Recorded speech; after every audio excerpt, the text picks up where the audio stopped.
泰山脚下有一片桃园，桃子成熟的季节，树上挂满了丰满粉嫩的仙桃。一位漂亮的农家姑娘在树上摘桃子，她的脸上满是汗珠。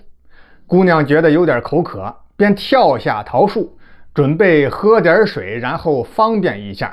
可她刚一蹲下，透过树空就看到不远处有2条人腿啊！有人偷桃子。谁在那偷桃子？姑娘边站起身边大喊了一声。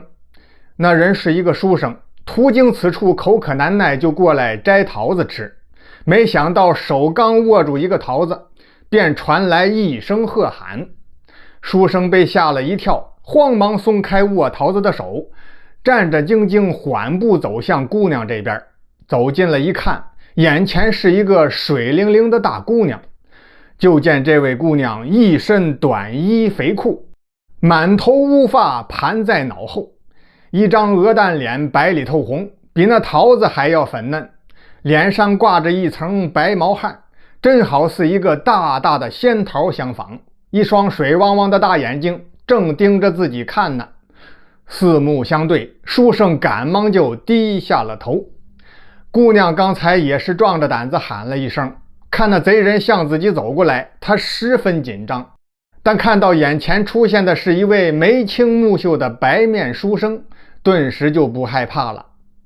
哎，我说你是干什么的？怎么大白天的竟敢来偷桃子？难道不怕被抓进官府吃官司吗？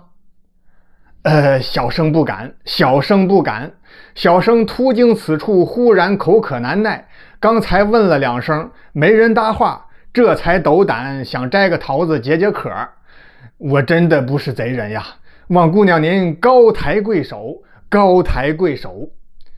看到书生此时窘迫的样子，姑娘咯咯咯地笑出了声。这位姑娘名叫苗桃花，是这片桃园的主人。书生名叫柳仁贵，是今年进京赶考的举子，住在附近的一个客栈里。因为科考的时间还早，柳仁贵就打算在这里逗留几日，游览一下泰山的风景。今天他玩累了，口渴找不到水喝，这才误入桃园摘桃子，被苗桃花抓个正着。苗桃花见柳仁贵不是坏人，就主动摘了几个桃子给他吃。柳仁贵口渴难耐，也就没客气，一连吃了5、6个大桃子，真是解暑又解渴呀。吃罢之后，柳仁贵就伸手从怀里掏钱。糟了，早上只顾着着急出门玩了，忘带银子了。桃花姑娘，我身上忘带钱了，等我回客栈取了银子再来付给你啊。哈哈哈，不必了，几个桃子而已，也不值钱，就当我请客了。不行，小生从不占人便宜，姑娘你在这儿等着，我去就回。说完，柳仁贵也不听苗桃花的劝阻，只管大踏步赶回客栈取银子去了。苗桃花见他已经走远，也就只好继续摘自己的桃子。可1个时辰过去了，书生柳仁贵并没有回来。苗桃花心想，看来这书生可能也就是说说而已，应该不会回来了。眨眼之间又过了1个时辰，太阳都快落山了，书生柳仁贵还是踪影不见。苗桃花看着夕阳苦笑了一下，我还是赶快推着桃子回家吧，那书生胡乱说的话我怎么还当真了呢？真是可笑。于是苗桃花推着满车的桃子就回家去了。父母早已经做熟了饭，在家里等着急了。见苗桃花摘桃归来，老太太赶紧让女儿洗手吃饭。坐下来刚吃了一口白面馍馍，苗桃花头脑中忽然就一闪念，呀，不对，那书生柳仁贵一脸真诚，从他的眼神当中对我有掩饰不住的爱意，那种怦然心动的感觉，我们俩是互相的呀。不行，我得赶快去客栈看看，别是柳公子遭遇了什么意外的事情。想到这儿，苗桃花跟父母打了个招呼，便换上一身男装，急匆匆赶往镇上的客栈。到客栈一打听，掌柜的说的确有一个叫柳仁贵的住店，但是那柳仁贵是个无赖，住店不给钱还想讹钱，已经被他们轰走了。苗桃花半信半疑，只能是失望的回家。这时候天色已经全黑下来了，好在有天上的月牙和星星发出的亮光，苗桃花就借着月光快步往家里走。来的时候着急，他是抄近路走的小道，现在天黑了，他只能走大路。半路上忽然就看到路边趴着一个人，壮着胆子上前一看，竟然是那书生柳仁贵，昏迷不醒倒在地上。苗桃花是个农家姑娘，看着文弱，实则有把子力气，她背起昏迷的柳仁贵就小跑着赶回了家。苗桃花的父亲老苗先生是个郎中，看过柳仁贵之后，马上给他连扎了3针，针刺之后又灌下汤药，这才对女儿说：“儿啊，要是再晚来片刻，这位公子就没命了。他是谁？这是怎么回事啊？”“爹，他就是白天那个吃桃的橘子，刚才是这么回事。”苗桃花把刚才的经历讲述一遍，话音刚落，柳仁贵长出一口气，苏醒了过来。原来白天柳仁贵辞别苗桃花回客栈取钱，银子全不见了。问店掌柜的，掌柜的说并不知情。柳仁贵就和他理论，说银子就锁在房间里，除了店家是没有人能够出入的，所以钱肯定是店家收起来了。店家还是死活不承认。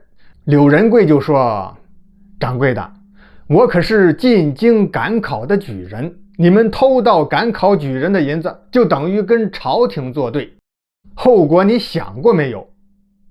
店掌柜的是个混蛋，非说柳仁贵是冒充的举人，喊来几个打手，把柳仁贵一顿胖揍，就给轰了出去。柳仁贵是个文弱书生，细皮嫩肉的哪受得了这个，摇摇晃晃走出去不远，就昏倒在路边了。还好命大，被好心的桃花姑娘救回了家。将养了10几天之后，身体逐渐复原。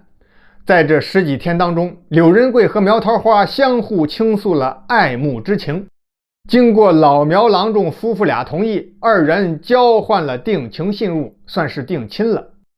只等柳仁贵科考归来，便迎娶苗桃花。柳仁贵走后，苗桃花就在家里高高兴兴地等他回来。可没想到1日2，2日3，眨眼1年过去了，柳仁贵是音信皆无。苗桃花很是着急，但又一想，或许柳公子是金榜题名，中了进士，做了官，公务繁忙，一时间难以抽身，我就再等等吧。哪知道一等又是1年，还是不见那柳仁贵的影。春去秋来，又等到了第3个年头，依然没有等来柳仁贵。老苗郎中就说：“孩子，我看那柳公子怕是做了大官，说不定还当了驸马呢，他是不会回来了。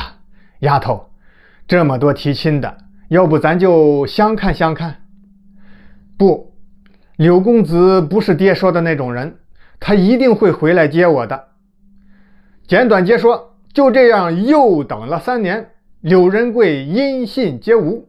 6年了，苗桃花从16岁等到了22岁，他也实在是等不下去了，这才换上男装，带足了盘缠，进京寻夫。到了京城之后，正赶上今年科考张榜的日子，他挤到榜文前一看，第1名柳仁贵。看来这柳公子是连年都没考中，今年才考中了状元。正这时候，听旁边有人说，新科状元柳仁贵被皇上召为驸马了。听了这话，苗桃花可急了，他急匆匆就赶到了京城府衙，击鼓鸣冤。他要找到柳仁贵，当面问一问他是变心了，还是迫于无奈。如果柳仁贵是迫于无奈，他就要求皇上收回成命，将丈夫还给他。如果皇上不答应，他就当堂自刎，以身殉情。要是柳仁贵已经变心，那么他就独自回家，然后削发为尼。